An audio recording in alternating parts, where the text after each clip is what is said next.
Good evening. We'll get started in just a minute or two here.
Well, good evening.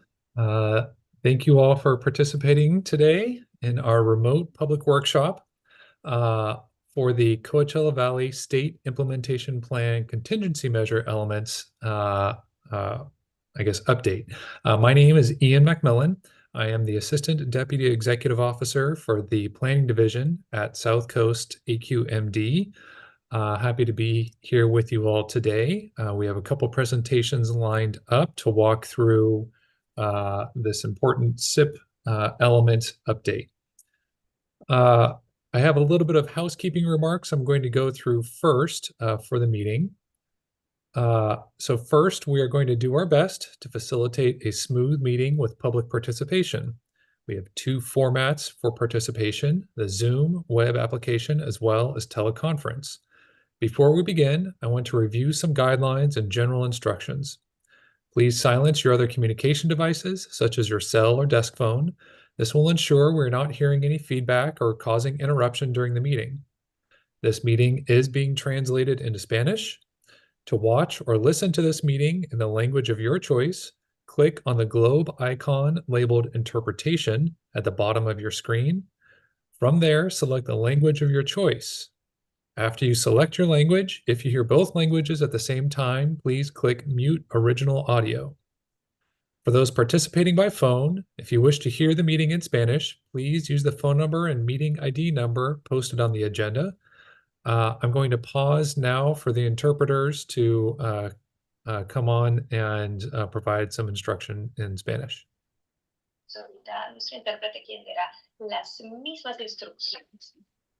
Muy buenas tardes a todos.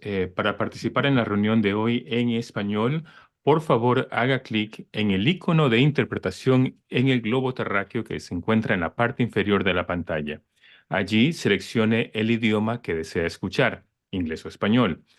Haga clic en silenciar el audio original si escucha ambos idiomas al mismo tiempo. Esta reunión también puede acceder a ella vía telefónica. Para eso, por favor, marque el 1-669-900-6033. Repito, 1-669-900-6033. Y el número de identificación de la llamada es el 932-0955-9643. Repito, 932-0955-9643. Thank you. Back to you, Ian. Great, thank you so much. Appreciate having you here. Just to finish off on some of this housekeeping, all participants on Zoom, except for panelists, will be placed on mute by the host. You will not be able to mute or unmute your line manually. For those on Zoom, if you would like to make public comment on the Zoom screen, please click on the raise hand button. For those calling in by phone, you can dial *9 to signal that you would like to comment. Your name or part of your phone number will be called when it is your turn to comment, and the host will unmute your line automatically. Please note you can hang up and/or leave the Zoom meeting at any time. We ask, of course, that you please treat others with courtesy, civility, and respect. Failure to do so can result in your mic being muted or you being dropped from the meeting. Lastly, please be aware that this video conference meeting is being recorded. By participating in this meeting hosted by South Coast AQMD, you agree to authorize recording of audio and visual content presented during the live event and consent to subsequent use of the recording in the public domain by South Coast AQMD. Okay, I think that gets through our standard housekeeping. So I just want to do some very quick introductions. Some of the team that has worked on this state implementation plan element update. I'm just going to go to the people that have their cameras on. So Eric, can you introduce yourself? Hi, good evening. Eric Brasky. I supervise the team responsible for developing state implementation plan revisions. Great, thanks. Sang-mi? Good evening. My name is Sang-mi Lee. I'm Planning and Rules Manager overseeing SIP development effort. Thank you. Great, thanks. Zhang? Oh, you're on mute, Zhang. That's a good reminder. My name is Jung-Hoon Lee, Air Quality Specialist at South Coast AQMD, the lead staff for this program. Great, thank you. And we have members here from CARB who will introduce themselves when they come on and they present.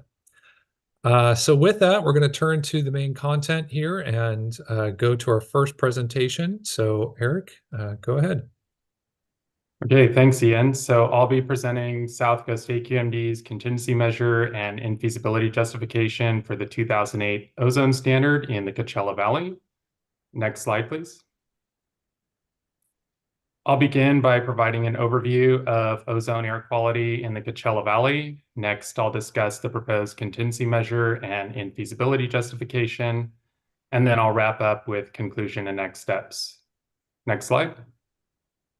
Next. So I want to begin by providing an overview of our agency, the South Coast Air Quality Management District. We are the local air pollution control agency responsible for the South Coast Air Basin and Coachella Valley. Our jurisdiction encompasses all of Orange County, as well as portions of LA, San Bernardino, and Riverside counties. We are the largest of 35 local air agencies in California, as well as across the rest of the nation. Our jurisdiction encompasses over 10,000 square miles and over 17 million residents reside in our jurisdiction. In terms of responsibilities, we regulate emissions primarily from stationary sources. We develop and implement plans to meet national air quality standards. We permit and inspect over 28,000 businesses and administer over $100 million of incentive funding annually. Next slide, please. So this presentation is regarding the Coachella Valley. The Coachella Valley is defined as the desert portion of Riverside County in the Salton Sea Air Basin. As we can see in the map at the right, this area encompasses Palm Springs, Indio, Mecca, as well as a portion of the Salton Sea. The Coachella Valley is located downwind of the South Coast Air Basin, and I'll discuss in a couple slides why that's relevant. The Coachella Valley fails to meet multiple federal ozone standards. As a result, South Coast AQMD is required to develop air quality plans and meet certain requirements for non-attainment areas under the Federal Clean Air Act. Next slide, please. Okay, so ozone formation in the atmosphere begins with the emission of volatile organic compounds, or VOCs, and nitrogen oxides, or NOx. VOCs and NOx are emitted by a variety of sources, including mobile sources such as cars, trucks, ships, and aircraft, stationary sources such as refineries and power plants, biogenics such as trees and soil, and wildfires. In the atmosphere, in the presence of sunlight, VOCs and NOx react to form ozone. Short-term exposure to high ozone levels can cause health problems, including damage to lungs and airways, changes in heart function, increased inflammation, and in some cases, premature death. And those are all the reasons why EPA sets health-based air quality standards for ozone. Next slide, please. So I mentioned that the Coachella Valley is downwind of the South Coast Air Basin. That's very important because the South Coast Air Basin is a very densely populated area with a lot of emission sources.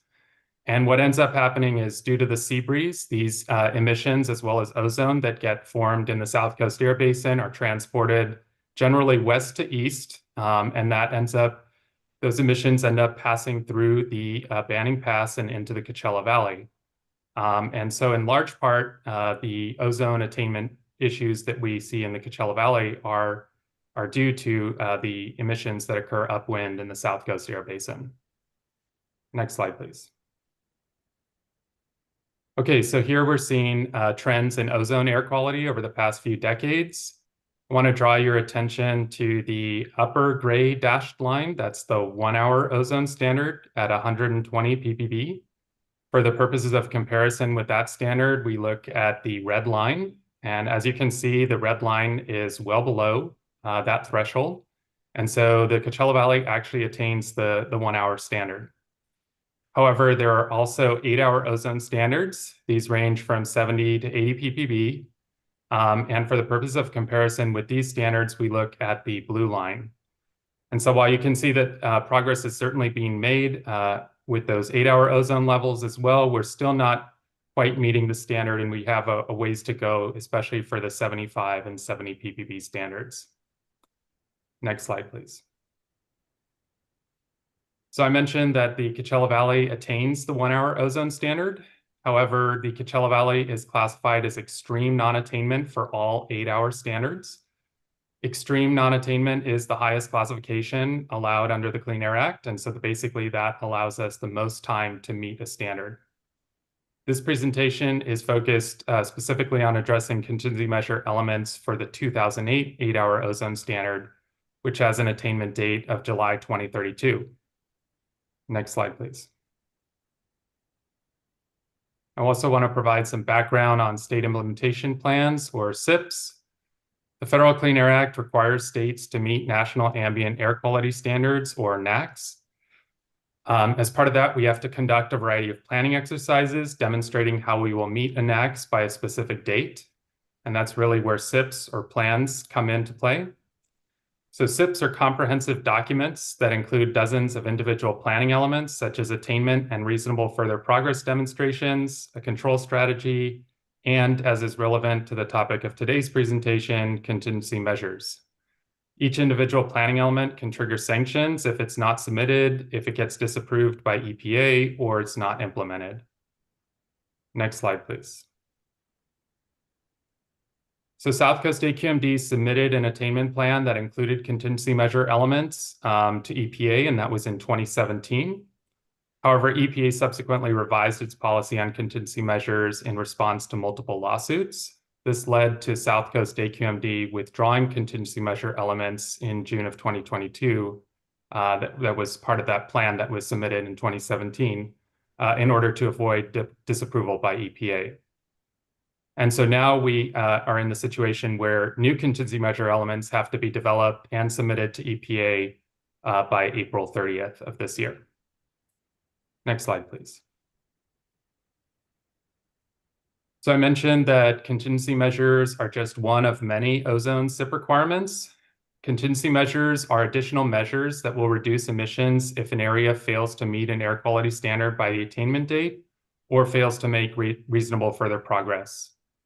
EPA requires that contingency measures be in addition to already existing measures, including any measures that are relied upon for attainment. Next slide, please. Here are some other requirements for contingency measures. They must be a rule or measure that's ready to implement without significant further action by the state or EPA. Contingency measures must become effective within 60 days and achieve reductions within 2 years from the triggering event. And they must achieve a quantity of emission reductions that's referred to as 1 year's worth of progress. However, if a contingency measure achieves less than 1 year's worth of progress, then the state is required to develop a justification why no other measures are feasible.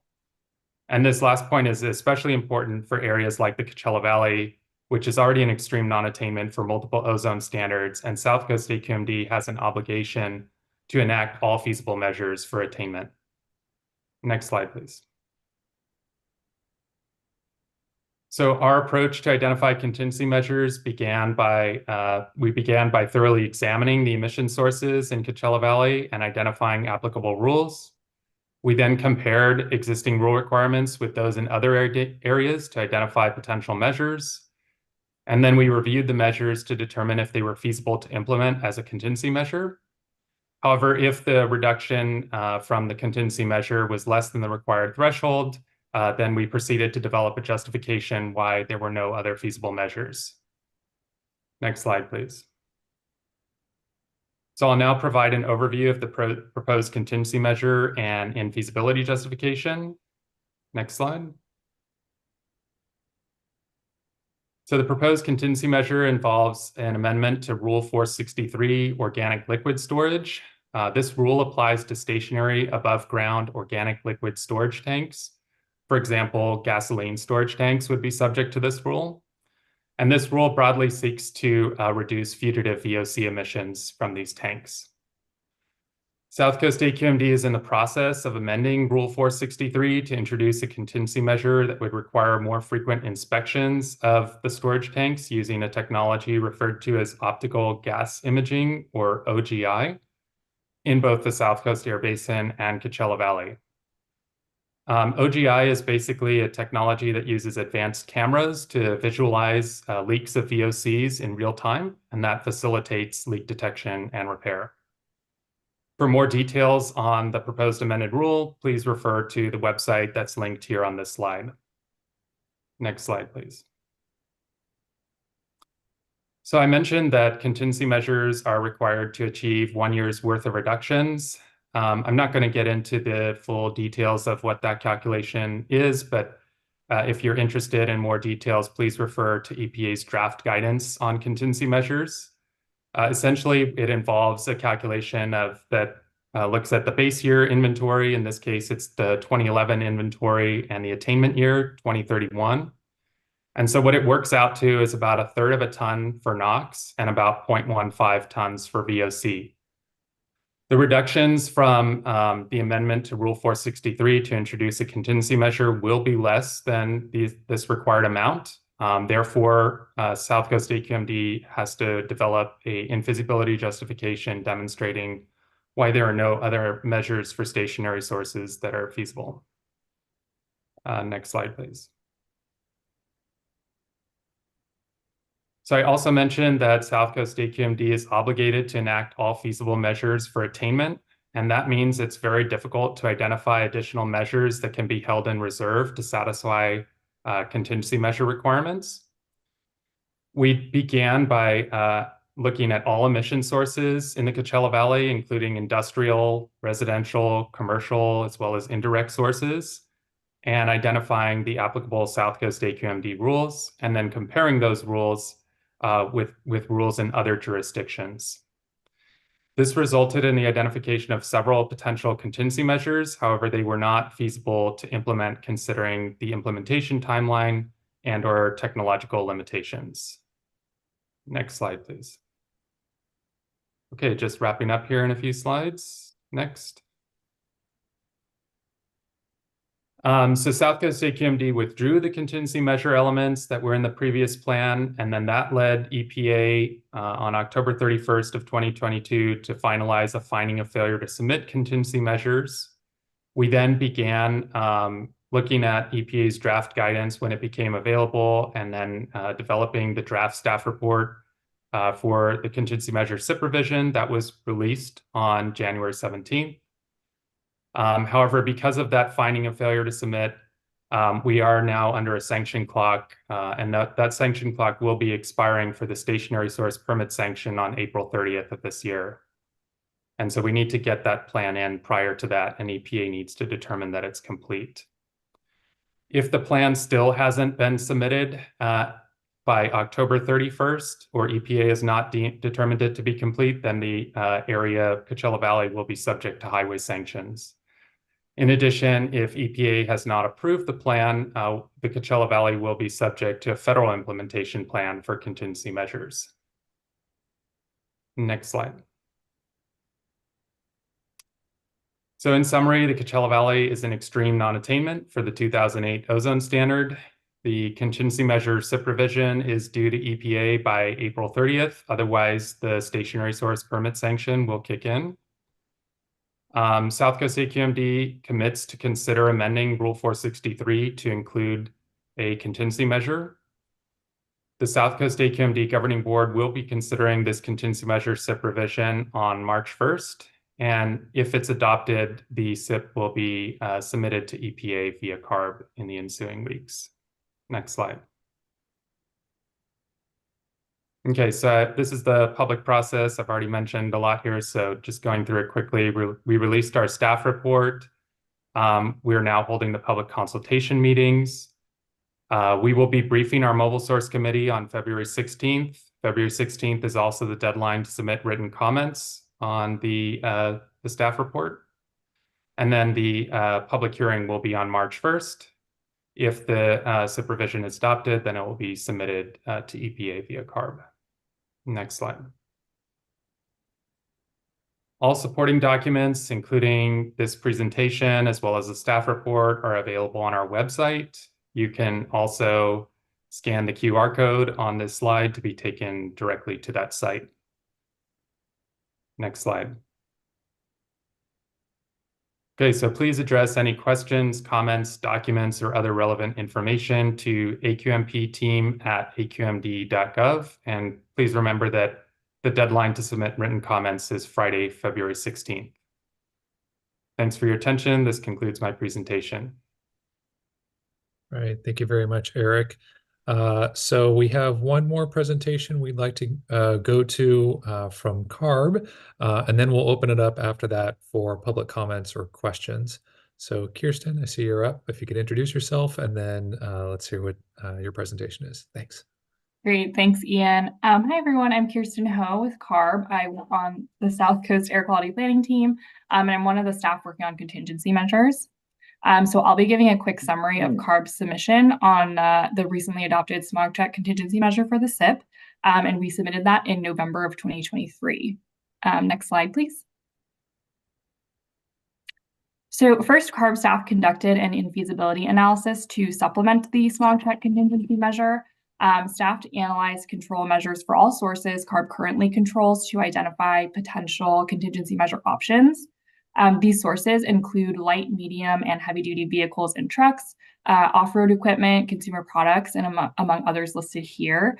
So for all of these sources, CARB has programs that are currently in place or under development, and we've evaluated a variety of regulatory mechanisms within our existing and new programs for potential contingency triggers. Next slide. So when it comes to these types of programs, a few options that were considered for contingency measures could involve requiring more stringent standards, pulling forward compliance deadlines, increasing percentage sales or purchase requirements, or enhancing testing and enforcement. However, given the requirements for contingency, there are limitations. So the regulatory process can take up to 5 years. CARB regulations are technology forcing and generally the most stringent in the country, with many driving to zero emissions. In addition, industry and manufacturers need lead time to develop, manufacture, and deploy any new technologies or products. So going to zero is also needed for attainment, which also eliminates opportunities for contingency measures. And so based on these limitations, staff did identify the smog check contingency measure as the best opportunity for a triggered contingency measure. And at this time, no other measures have been identified as feasible, but staff continues to search for options. Next slide.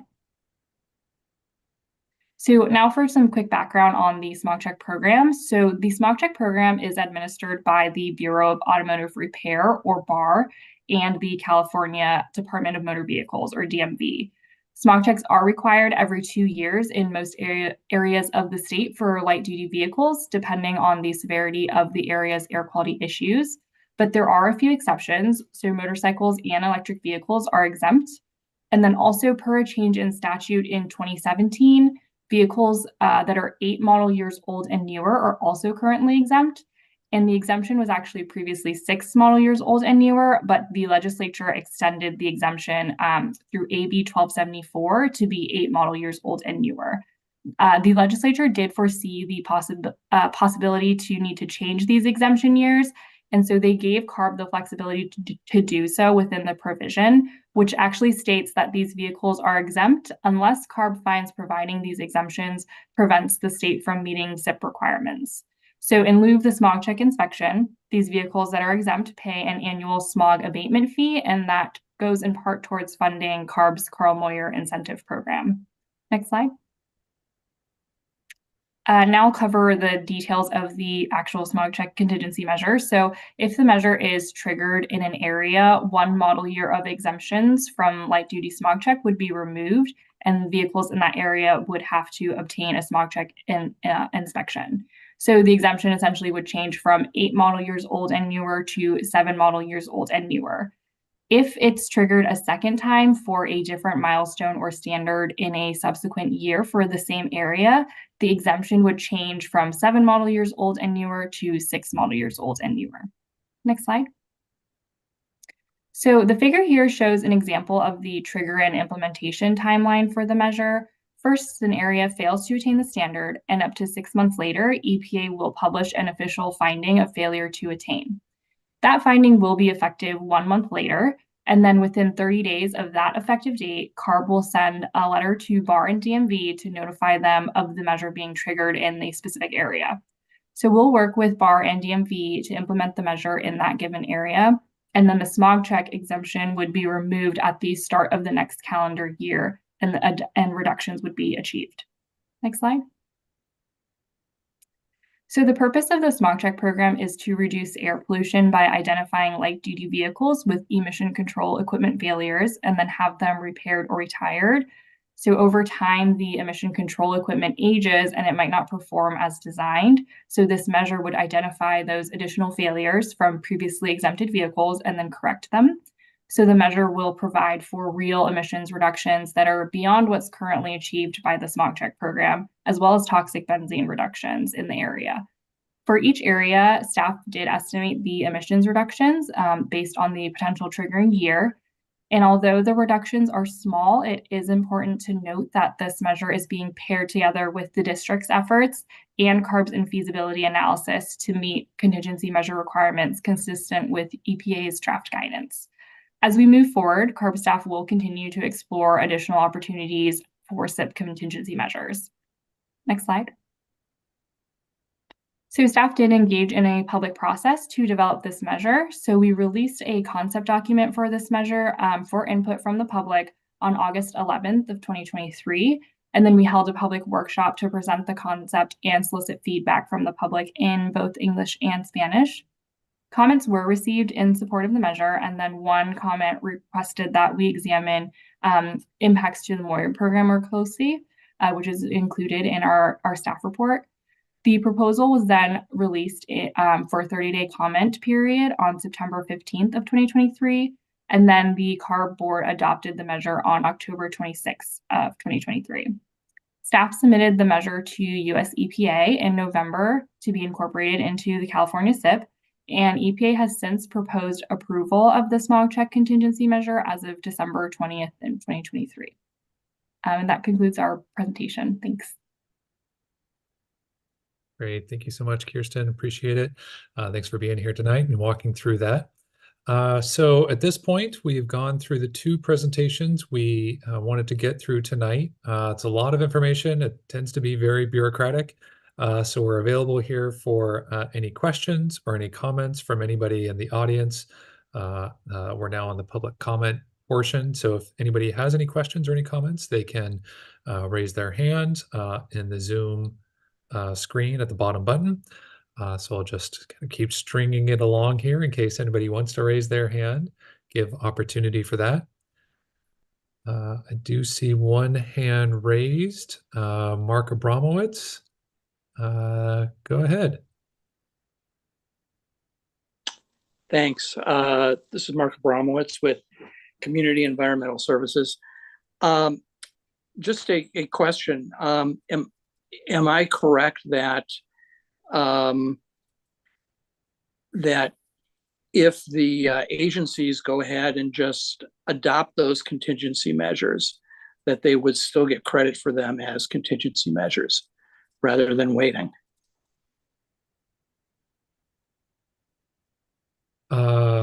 I think I understand your question. Let me make sure. I'm going to try to repeat it back and repeat an answer, and then I can turn to either Kirsten or Eric on this. But I think the question is, if we're adopting it, is it actually a contingency? But the contingency measure itself includes a trigger. So it doesn't automatically go into effect once adopted. It is adopted with a trigger. And if something happens in the future that causes the trigger to be flipped, then the contingency measure specific action goes into place, but it would already be adopted as a rule, as a contingency, or as a component of another rule. So I think that's the same on the CARB side and on the South Coast AQMD side. I don't know if that's your question. Yeah, let me clarify. What if the agencies were to adopt the rules without the triggers? Would that still be approvable by EPA as a contingency measure, even though you were just going ahead and adopting it? I think I understand. So without any trigger, our understanding from what we've heard from EPA is that no, that would not qualify as contingency. One of the things that's important for contingency is that there is a triggering mechanism. Okay, thank you. I just had a couple of comments on feasible measures that that could be included.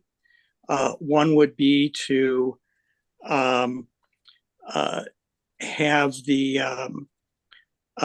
new source review as a attainment strategy to be able to get additional emission reductions out of the NSR program, as opposed to the current mandated goals. A second item would be for the district to start requiring for zero emission technologies that are feasible to require zero emission technologies for equipment applications that are submitted, such as for diesel engines, for which there are zero emission technologies available. A third option would be to adopt more stringent coatings rules where cleaner technologies like UV and UVEB and visible light technologies are available. Those provide significant VOC emission reductions beyond which those that the district currently requires in those rules. So those are three feasible options for use as contingency measures.